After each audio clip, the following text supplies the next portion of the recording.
అందరికీ నమస్కారం.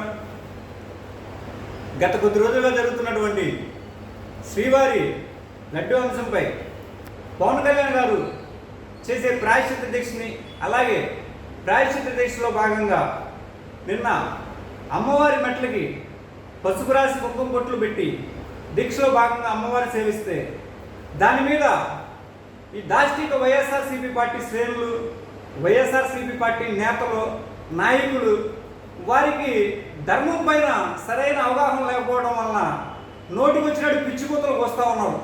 నేను ప్రతి ఒక్కరికి చెప్తూ ఉన్నా, సనాతన ధర్మంలో ఒక దీక్షను ఆచరించేటప్పుడు శ్రీవారి మెట్లకు కానివ్వండి, లేకపోతే దేవాలయం మెట్లకు కానివ్వండి, లేకపోతే దేవాలయ పరిసర ప్రాంతాలైన ముఖద్వారాలకు కానివ్వండి, పసుపు రాసి కుంకుమ పెట్టడం తప్పు కాదు.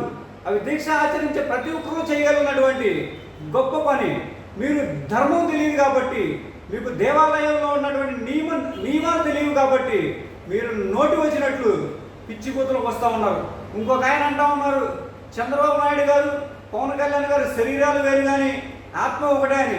నేను ముక్తాఖండంగా చెప్తా ఉన్నా, వాళ్ళు శరీరాలు వేరవచ్చు కానీ వాళ్ళ లక్ష్యం ఒకటే. అదేంటంటే ఆంధ్రప్రదేశ్ అభివృద్ధి చెందాలి, ఆంధ్రప్రదేశ్ అభివృద్ధి చేయాలి, ఆంధ్రప్రదేశ్ ప్రజలకు బంగారు భవిష్యత్తు అందించాలన్నదే వాళ్ళ అంతిమ లక్ష్యం. కానీ వాళ్ళ ఆత్మ ఒకటని పిచ్చిపోతలు కూస్తూ ఉంటే చూస్తూ ఊరుకునే పరిస్థితి లేదు.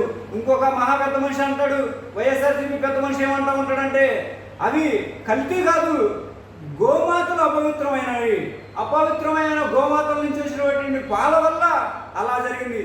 సిగ్గుందా మీకు? సిగ్గుండే మాట్లాడుతున్నారా ఇలాంటి మాటలు? గోమాత అంటే ఒక దేవతతో సమానం. గోమాత విశిష్టత మీకు తెలుసా? గోమాతను మనం స్పర్శించినట్లయితే మనలో ఉన్న లోపాలను గోమాత గ్రహించి దానికి సంబంధించినటువంటి ఆహారం తీసుకొని గోపంచకం ద్వారా మన ఔషధంగా పూర్వకాలంలో ఎన్నో రోగాలను నయం చేసినటువంటి విశిష్టత కలిగినటువంటి జంతువు ఉందంటే గోమాత. అందుకే గోమాత అంటాము.